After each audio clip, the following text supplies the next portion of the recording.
Welcome to Coffee and Contemplation, a Stranger Things podcast. In this episode, we're picking up right where the previous episode left off. These are our Season 4 Part 1 reactions.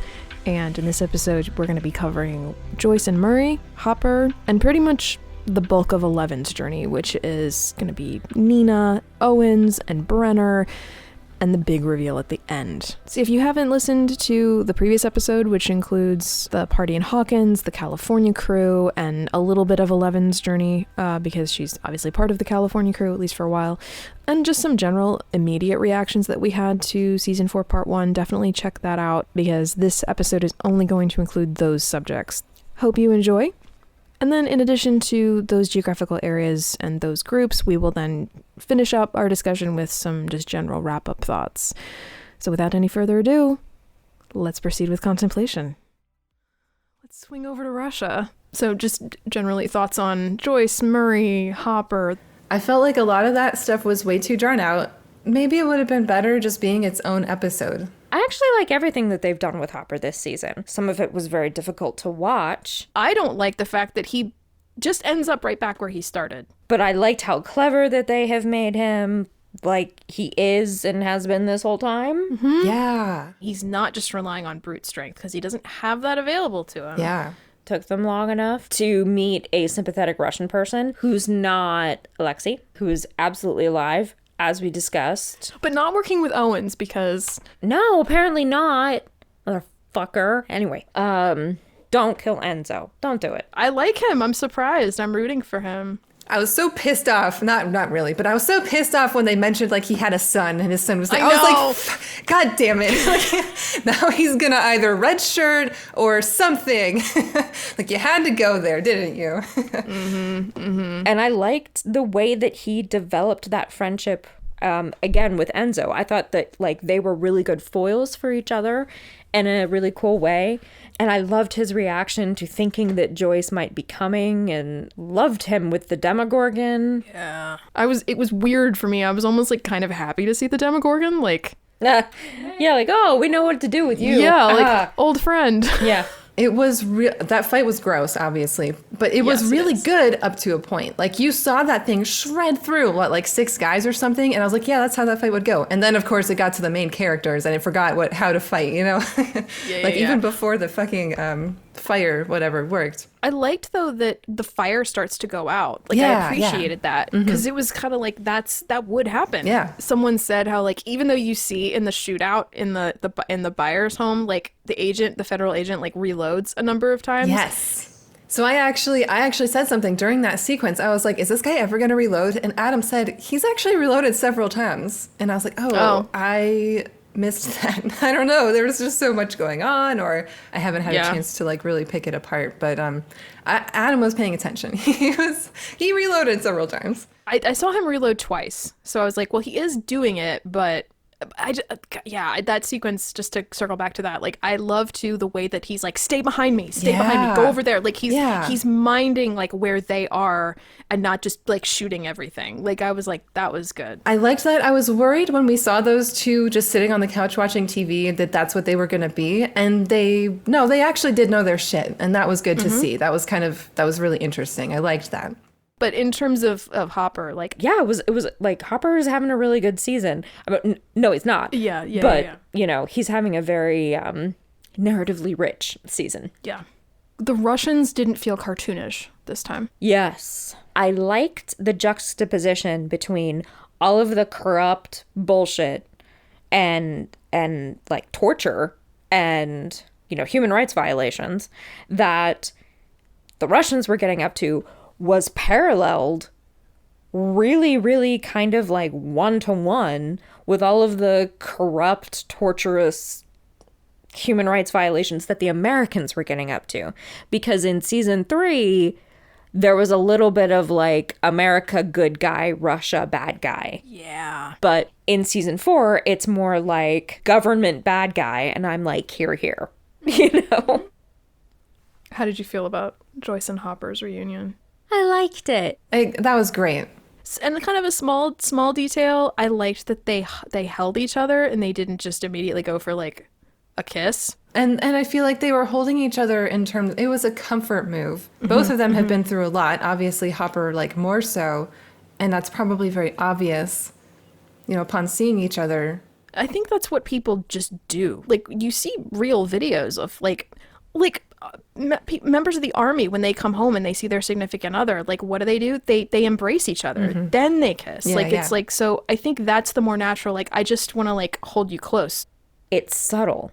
In season 3, every single interaction they had was so bombastic that having them just have a much more subtle moment was really welcome. Well, and it's a nice echo to him saying, like, I needed them, no one needed me. Which also would have been an interesting parallel if Jonathan had said that. Anyway. But, like, the fact that Joyce is there, it's like part of the reason he smiles in that moment is because I think he's realizing she came because she needed me too. Yeah. I like that. That's a beautiful romantic aspect that I think is really sweet and really beautiful. That was, I think I said the first time, like when I was watching it, like with everybody, I said, now if these two don't get their happily ever after, it's just going to be cruel at this point. I hope to see him, like, I don't know, shake hands with Murray in part 2. Like, can Murray get some acknowledgement? Because he is there. That'd be nice. Yes. I also love how, like, oh, she's coming all the way across the world to try to rescue you, blah, blah, blah, blah, blah. I'm like, Murray's there too. Yeah. Is Murray also in love with Hopper? I mean, I don't think so, but like the argument that you're making also applies to him. I mean, they're bros at this point for sure. Yeah. How did you feel about Murray, like the karate stuff? It was very silly. That was hilarious. It's so Murray. It absolutely tracks.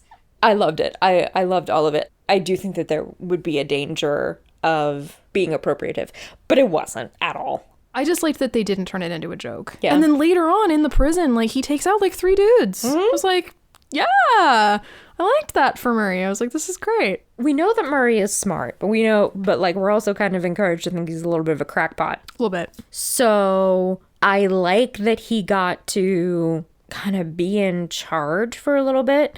I like that he got to have the gun on that one prison guard and be like, okay, this is what we're doing. And then I liked when they got into like the control room and they had like the young zealot. I liked the way that guard played that as being like, no, I'm not going to endanger myself and all of my countrymen in this.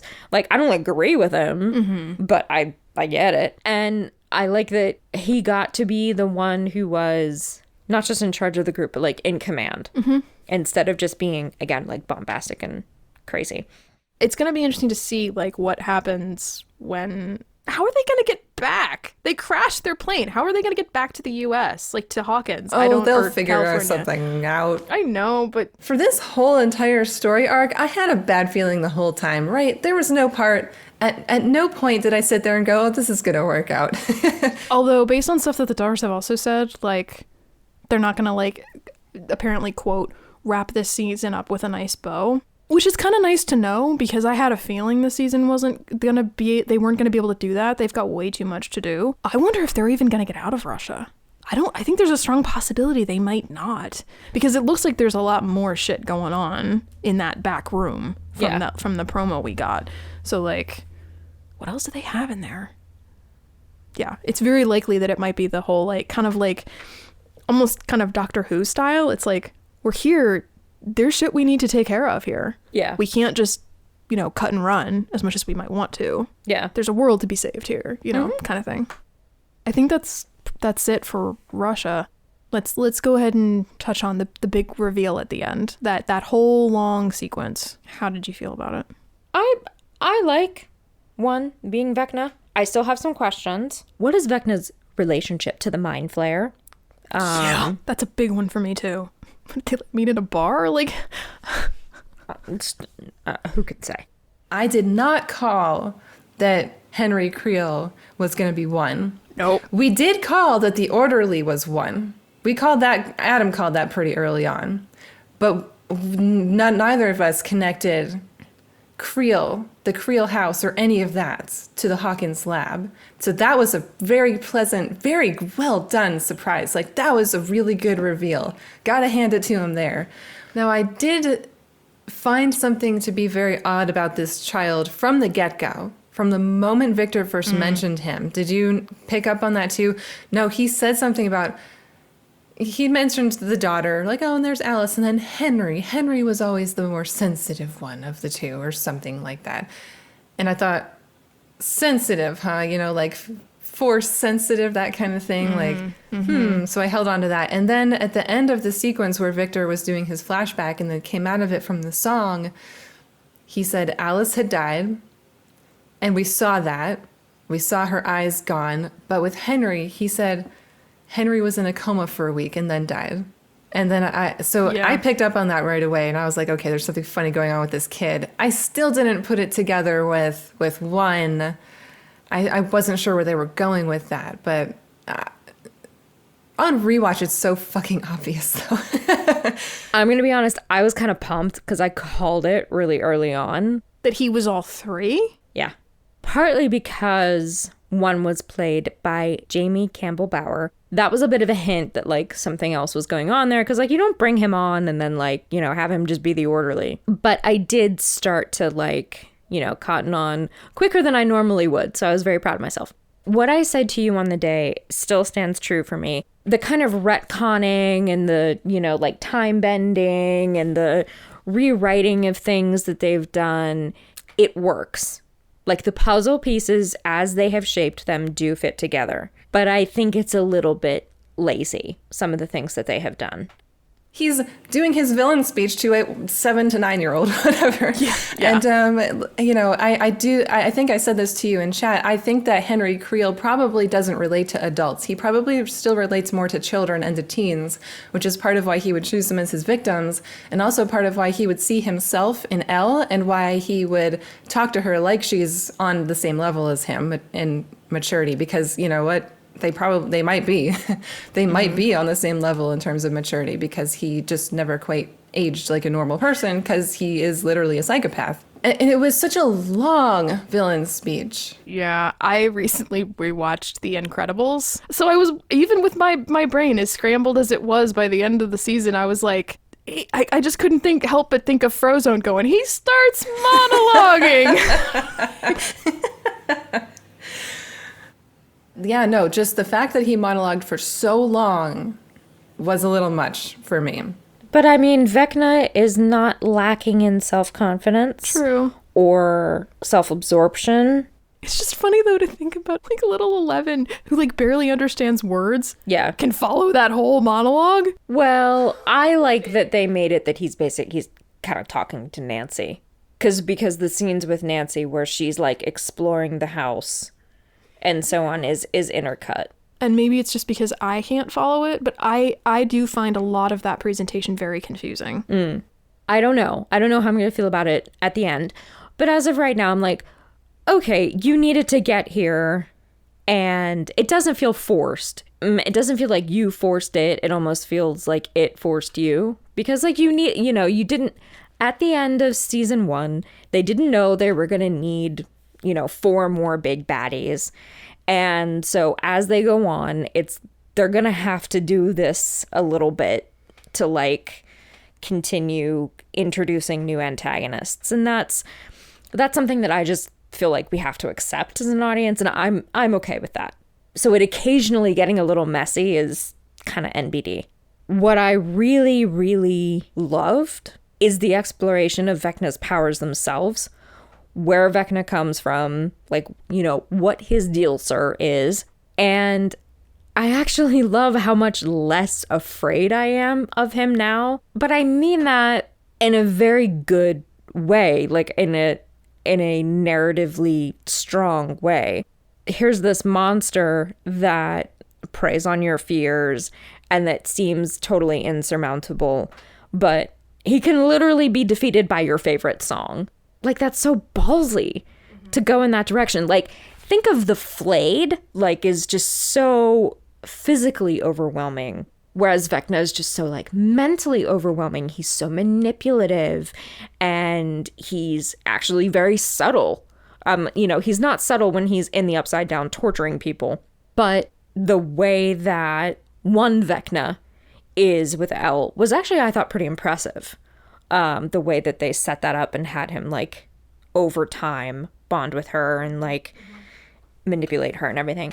Yeah, like I actually think like Vecna himself is right up there as like my favorite Stranger Things villain. I think like Vecna and Brenner are maybe my two favorites. But I think he actually fulfills something that you and I were both kind of like hoping for or thought would be cool as a human villain. He's so much more fascinating to me as a human villain who has supernatural powers versus a tentacle monster. It's kind of like what it would be if Brenner had physical power, like had powers. Absolutely. Yeah, it's also interesting that because he doesn't come from the Upside Down. He didn't start there. That's interesting because he's the first monster they've faced that hasn't. Yeah. He did say, my parents did awful things. And then we see that his dad ordered shelling in a civilian house. We never see anything that his mom did at this point that would have warranted her killing. We certainly didn't see anything that little Alice would have done to warrant her killing. You know what? Something that did stand out to me was this being so close in the wake of the Uvalde shooting, the Buffalo shooting, and of course, a lot of other shootings have even happened since then. Reading into the psyche profiles of these people that do these crimes and how like pretty much 100% of them are misogynists. They all hate women. And I was looking for that in Henry. Because we see him torture and kill animals, which of course is another big red flag, consistent red flag. And I don't know, maybe the fact that he kills his mom and his sister, they don't specifically say it, but maybe that kind of alludes to that. I don't know. But I don't think that, I think that's one of those things that is still such a hot button topic, just discussing it in general, that they're probably not going to write something like that into a TV show, at least maybe not this TV show. But I don't know, I kind of felt like maybe that could be part of that. That's entirely plausible. I'm very conflicted about the ending because on the one hand, I actually kind of dig the idea of Henry Creel being one. I kind of like that reveal in and of itself. I like the idea of his powers, and I like that he was there in the lab. But I have some questions. And then, but in addition to that, if we are actually going off the assumption based on what the Duffers have like kind of confirmed but not completely confirmed that 11 created the Upside Down, I really don't dig that. If she was powerful enough at 9, we'll go with 9, to create the Upside Down, to take down 1, I don't know. I'm still wrestling with how I feel about that. And it's not because like, oh, I don't think 11 should be that powerful. I don't like the idea that she's that powerful that early and that then it takes her so long to get back there. It was so beautifully presented over the course of 3 seasons. I don't know, something about that continues to bug me, just because it invites so much retconning of season 1 of everything we've seen so far. And I have always loved the progression of her powers. I liked that she built on them and increased them incrementally, and that with each development it added to her character development. And I don't know that this necessarily has to take away from that, but it's hard not to feel like it will fundamentally change that. Because, like, even if this is something that they had always planned on, if this was always kind of in their apparently non-existent story Bible, the presentation felt retconny. I would love to be converted to liking it in the remaining 2 episodes of season 4, but I don't expect to be, and that's kind of a bummer, because, like, I enjoyed so much of the season, and actually so much of chapter 7, that it was a very unhappy place to find myself when it ended, to be in a sense of like, wait, how much of that was real? Because that was the other thing, like watching it all in a row, and even when I went back and watched it since, I'm still a little confused about what was actually happening in real time versus what was memory.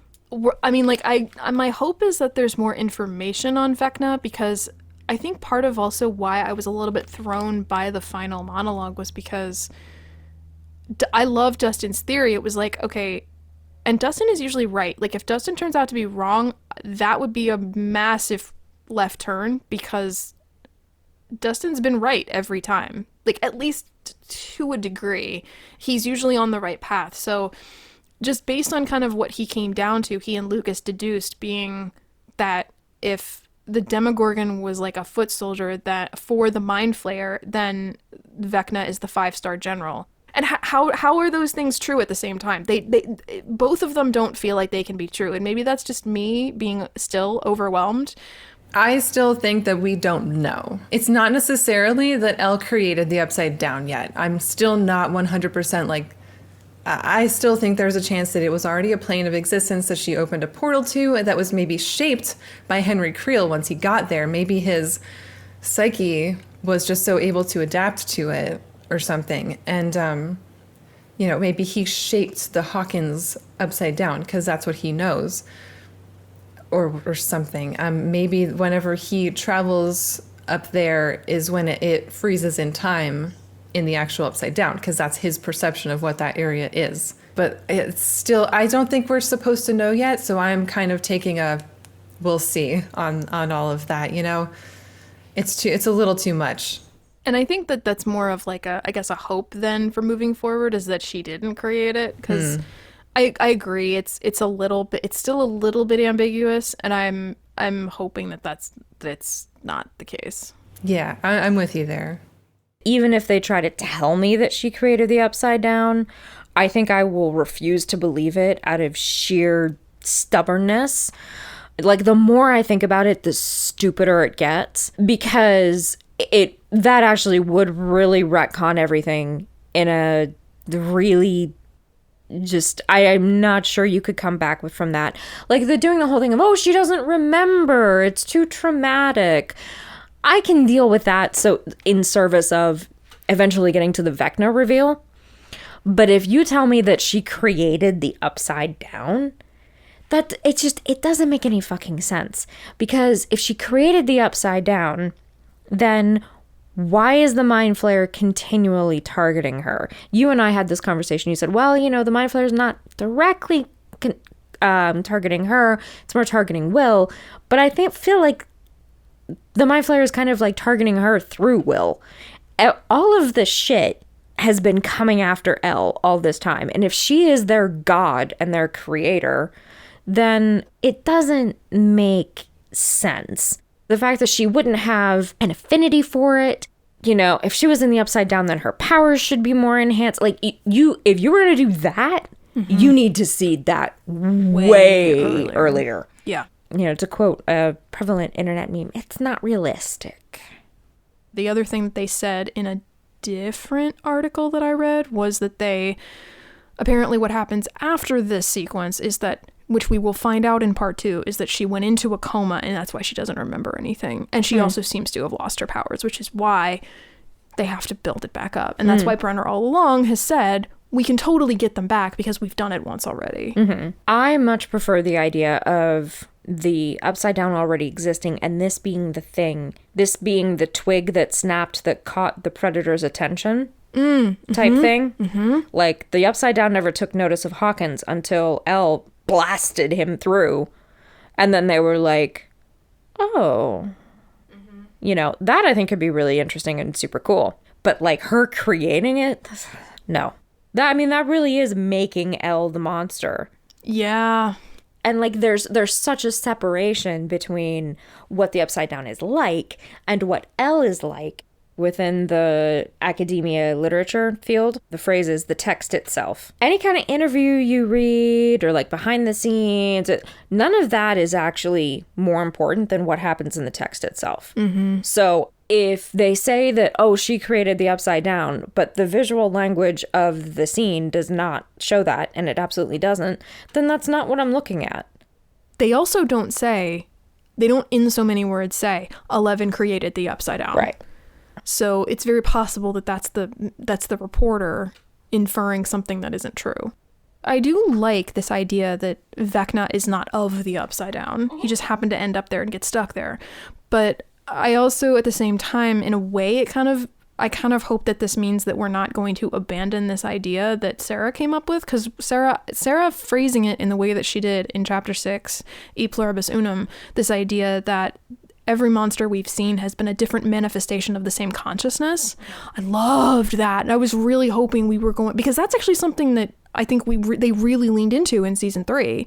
If that had been the answer, like all along, kind of combined with what you said, making the Independence Day comparison, that's really cool. It made the Upside Down still the ultimate antagonist.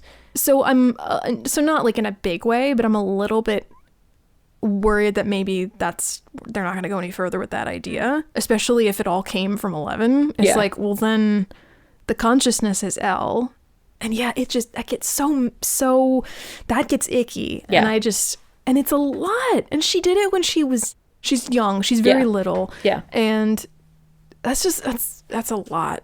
One of the things I was surprised by the most was the way that they apparently have introduced time travel. Like, I was really worried about that. I was like, please don't have time travel. But the way that they've decided to include it, I'm like, I actually don't hate it. I kind of like it. Well, do you think that it's really going to be time travel? Possibly, only because Creel said, Vecna said, he was like, time is kind of a pretzel. Like, he in that huge monologue, he was talking about how, like, he can kind of bend around and, like, slip through time, which time isn't it isn't a line. It's like you can kind of tune in to any point in your timeline. But yeah, when they first got back to the Wheeler house and we first realized that it's frozen in time from like 2 years ago, I think it was, I thought they were going to be speaking to whoever was in the Wheeler house 2 years ago. Oh. That was how it was going to work, which is right when, Mike found Elle, basically, right? Right, yeah. Well, actually, that was like 2.5 years ago because this was spring and that happened in fall. So I was imagining they were going to speak to whoever was in the house 2.5 years ago, and they were going to learn about what happened then, or maybe they could affect what happened then and change the timeline, and everything could have been different. That's what I was imagining was going to happen. And for the second that I thought that was going to happen, I was like, oh my God, this could be really bad.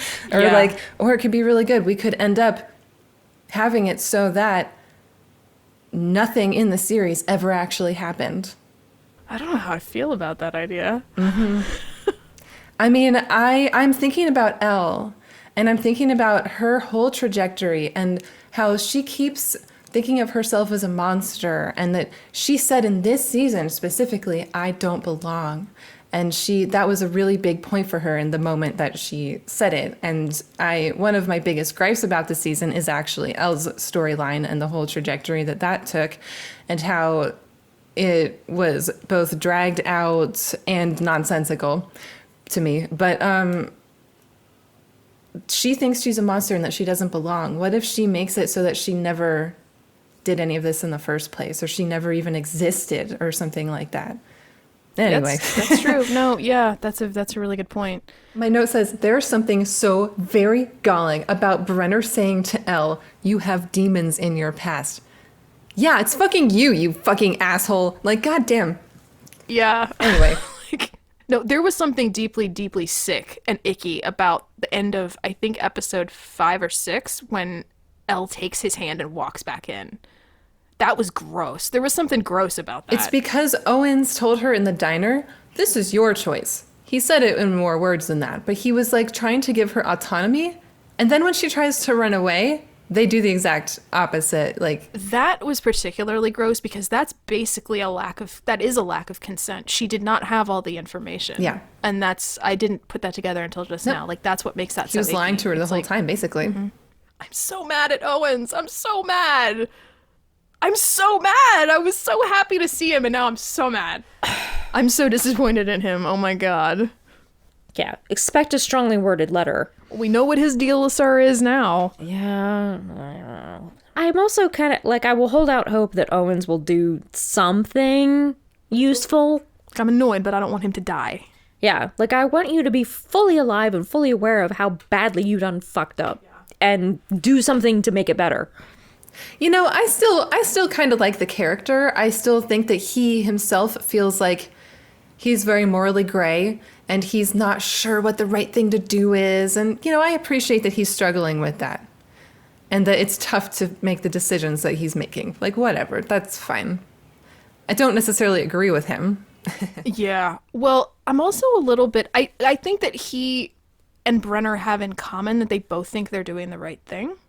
But I think Owens is a lot more conflicted about it. I think Owens is a little more self-aware that this is he wouldn't be doing this if he felt that he had any other choice. Whereas I think Brenner's just doing it just because. It's his pet project.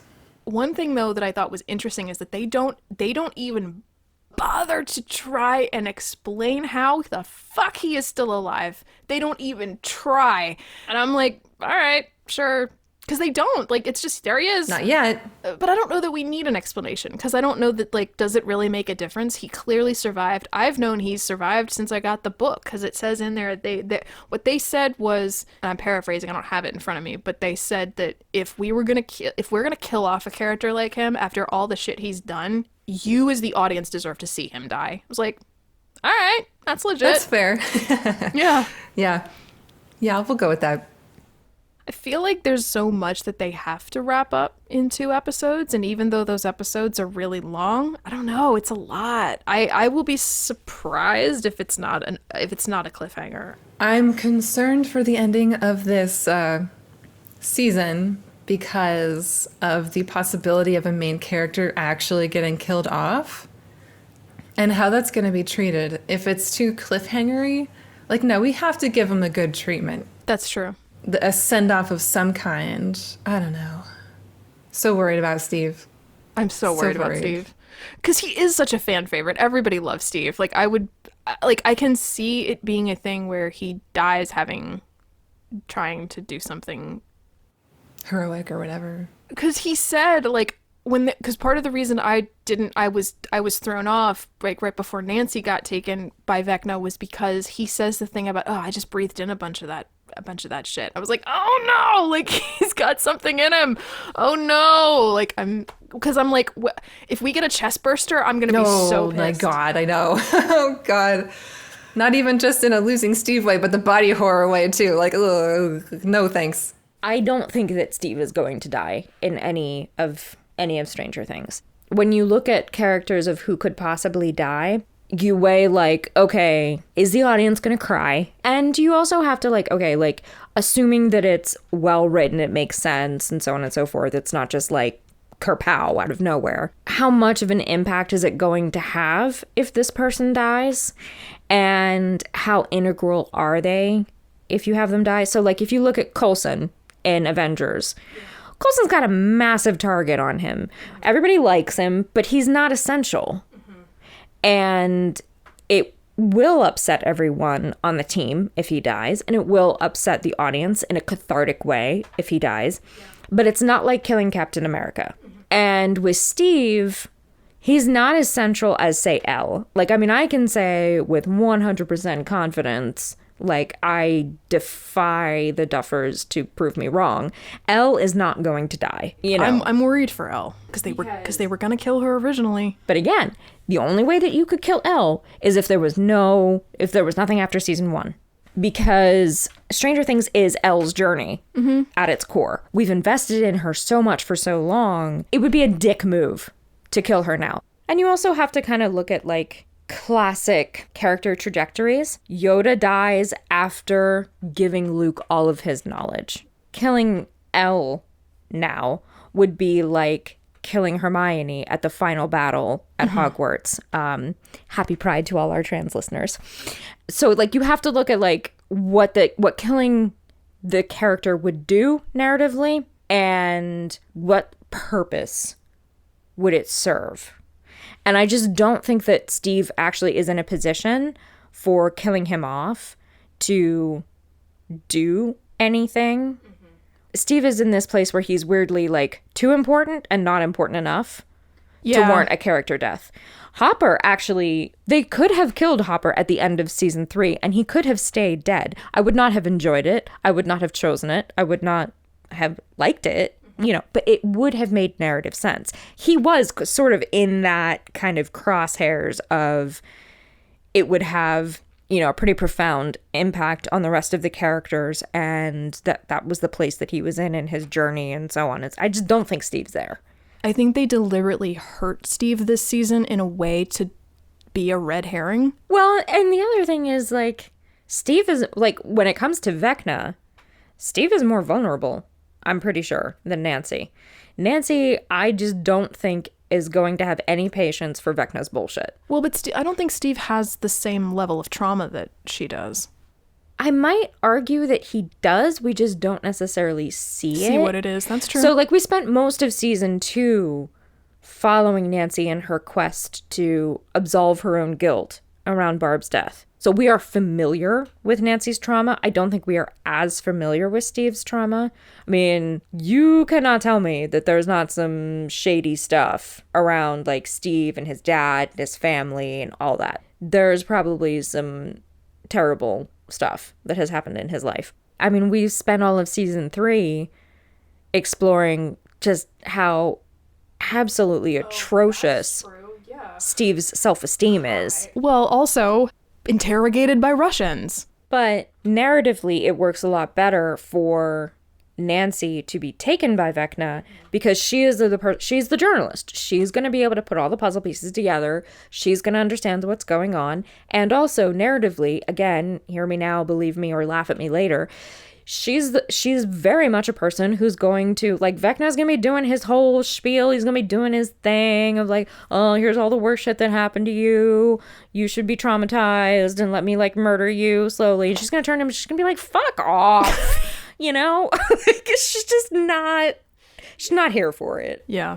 So one thing that's kind of nice about not doing this reaction until a little bit later is because we've also got the Netflix Geeked Week has happened. One of the things that came out of that was an interview between the Duffer Brothers. I find this really interesting. They were, like, unsure about whether or not in season 1 Steve was going to die in that final fight with the Demogorgon. That's what Ross thought. Matt was like, I don't know, I don't remember that. But what Matt remembered was he said that apparently originally that was supposed to be Lonnie. Oh. Obviously, we are very happy with where Steve went. I love the fact that it's Steve who shows up. Knowing that, I can easily see it. Mm-hmm. It makes so much sense. And I can, and probably originally it was Jonathan that answered the door and not Nancy, and him saying, you need to leave. Because that's the exact same thing he says earlier. Yeah. And it would be told, like, in a way, I'm really curious to know how the show, that's one of those, like, alternate universes. I'm like, that would have been really interesting. Like, I can totally see that sequence with Lonnie.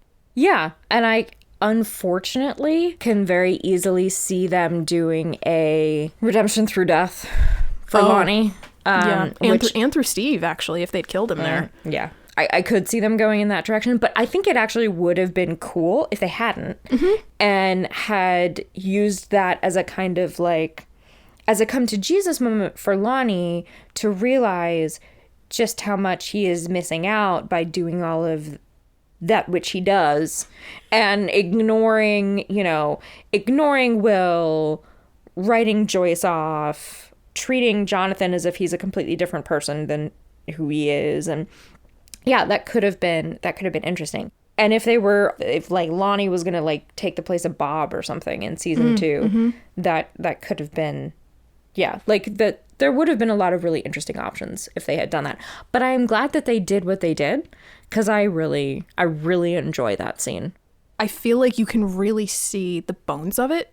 Like, once I knew that, it was like, that is why I think, granted, I think it ended up benefiting the sequence as it is so much more, because to your point, all the way back at the end of season 1, you said Steve picks up that bat and he goes back in to save Jonathan, not Nancy. Yeah. But it's like, knowing that was originally supposed to be Lonnie, you can see that, oh, okay, because he's saving his son. Right. Like, and there's something beautiful about that in its own right. But because they set it up that way, and the fact that they didn't swap it, They didn't then make it that it was Nancy. They left it as Jonathan. It's just, it ends up creating this really interesting, but I find that I'm very curious, like what then would the rest of the series have been like if that hadn't been Steve, if Steve had just disappeared, you know? Would they have brought him back for season 2? Unlikely. They said, like, we weren't really sure what to do with him in season 2, which was how they ended up with the Dustin Steve team. Yeah. And thank God. Yeah. But yeah, it's really, so I thought that was particularly interesting.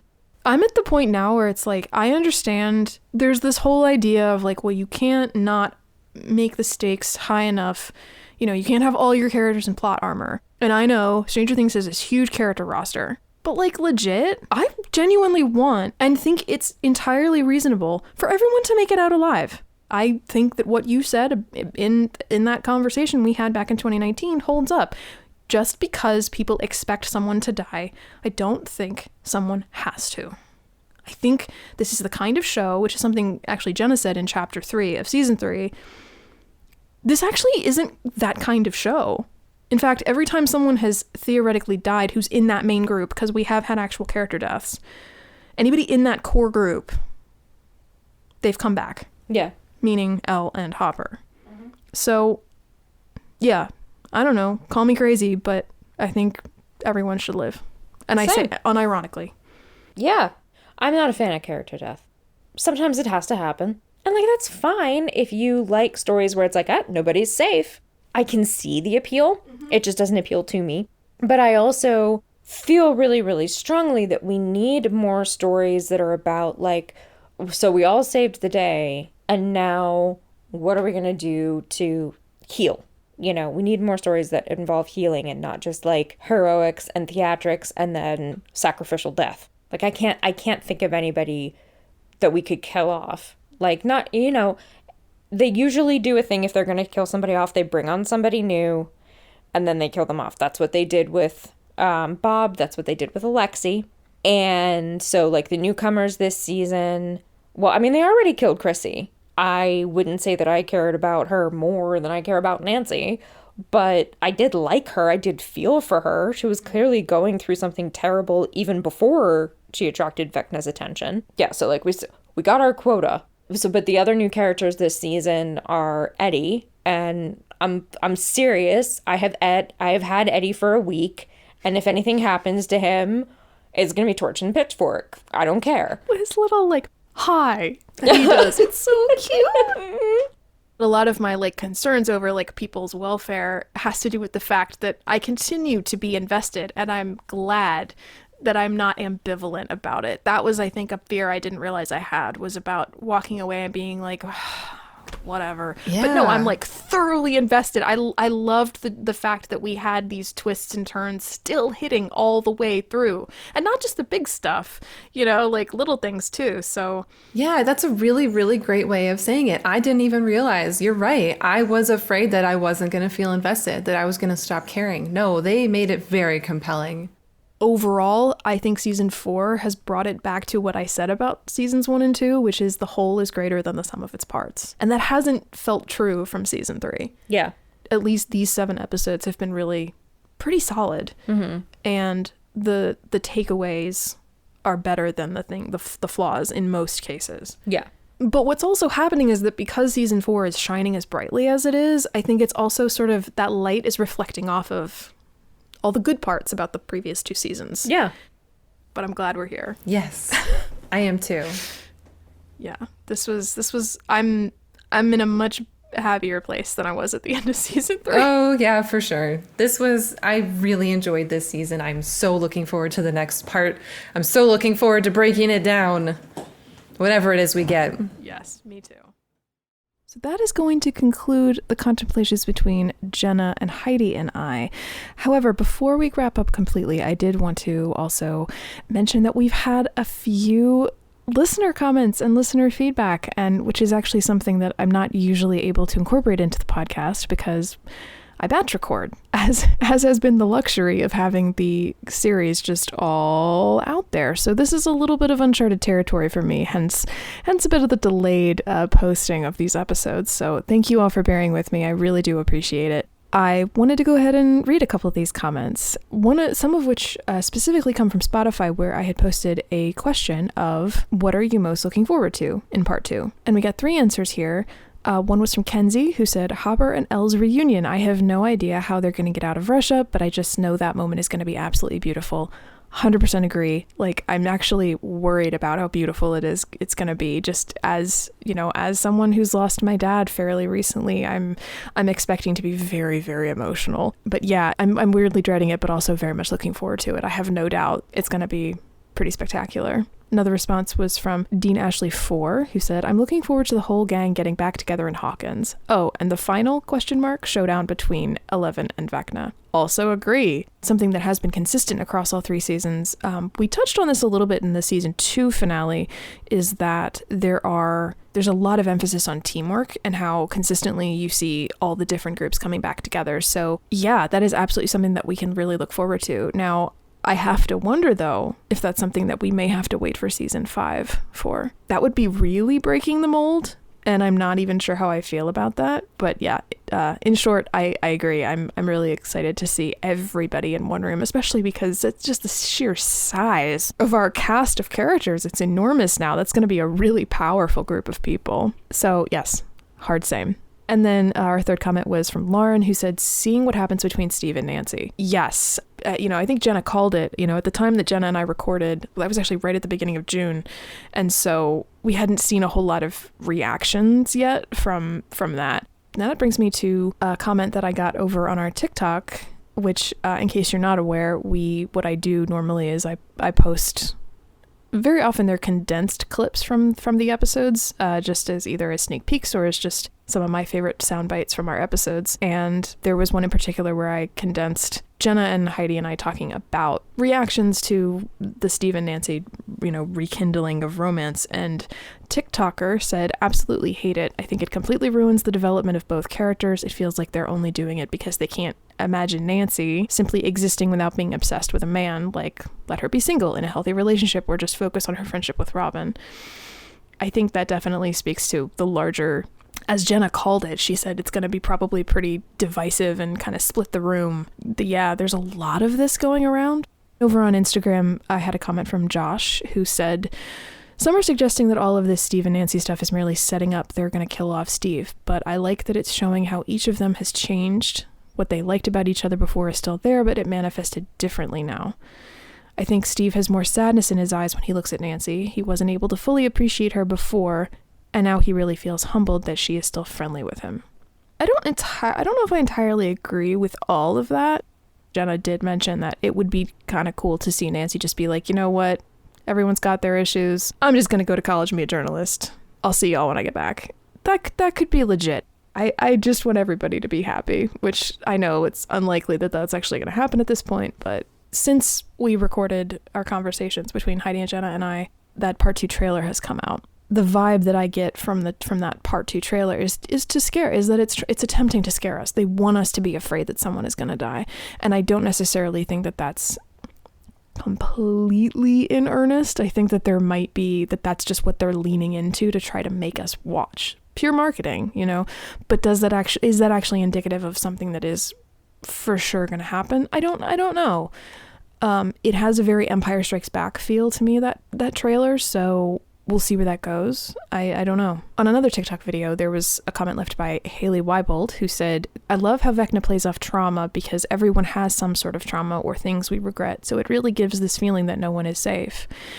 And yeah, I thought that was an excellent point. I'm guessing we may see some of that play out in the finale. We'll see. And then also I actually had a message from my friend Dan. Hey Dan.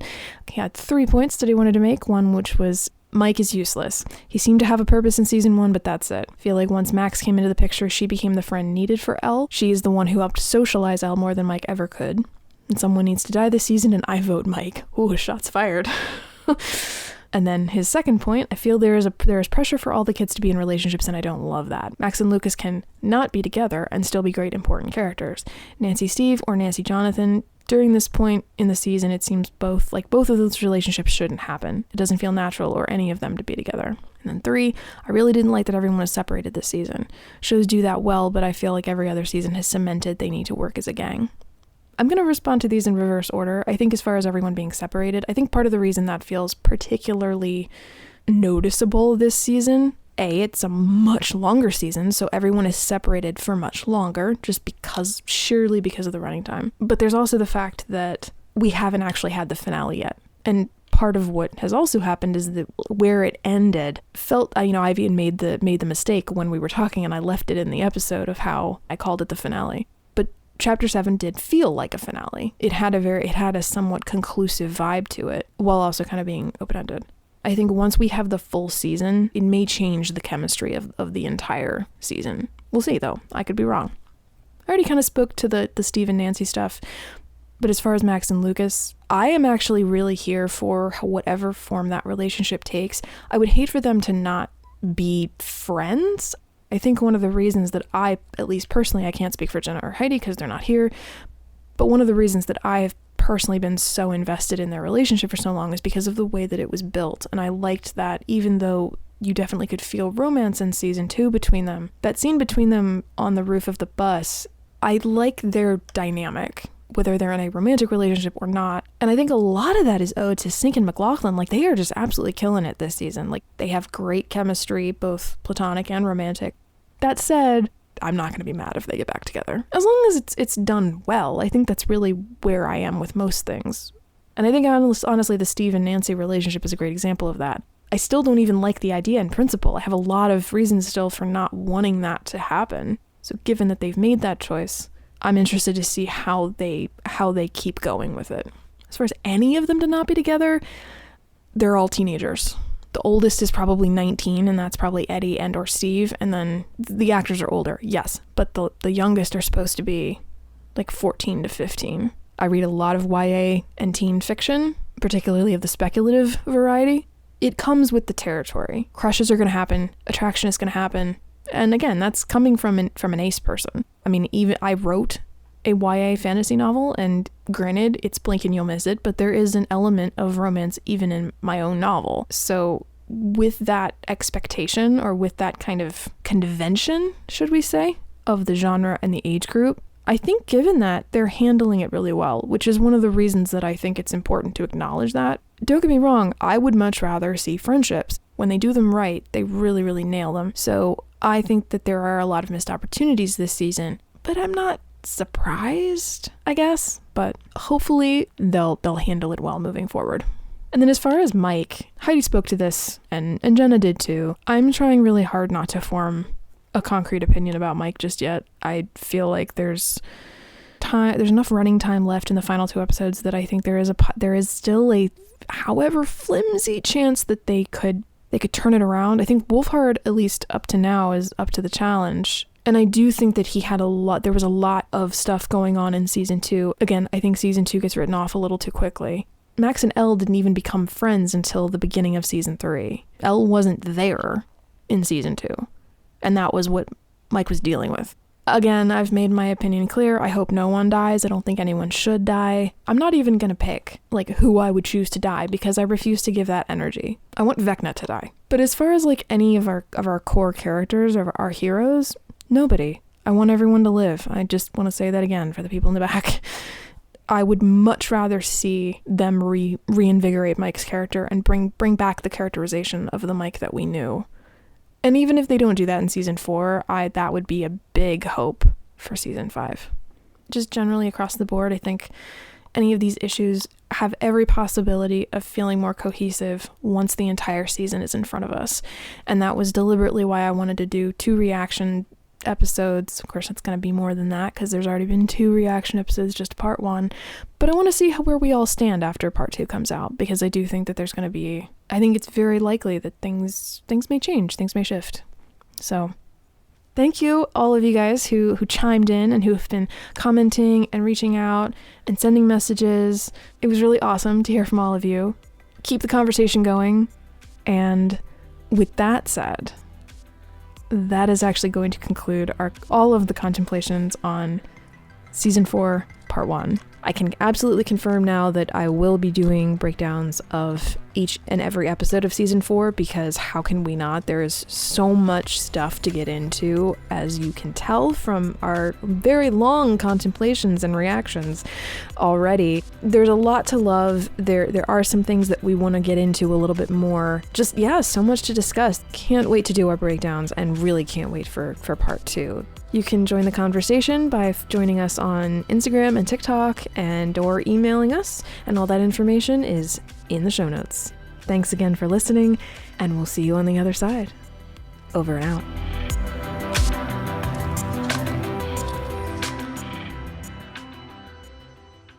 You're asking me to follow you into Mordor? What the hell is Mordor? Philistine. Well, I blame Dustin for that. Like, Dustin should have educated Steve on Lord of the Rings, like, long ago. Long time ago. Like, yeah, this is... Okay, Dustin. We need to have a conversation about this. One of my, like, hopes for part 2 or season 5 is for Max to reach out in some way to Steve. Like, I want to see them kind of maybe have, like, a sibling-esque relationship, not unlike Steve and Dustin. Different, because they're different people, but... Oh, my heart. I was just thinking about that. Yeah. Well, but specifically having it be that Max reaches out to him, because it might be a sign of, like, her kind of taking a step forward in her healing. So...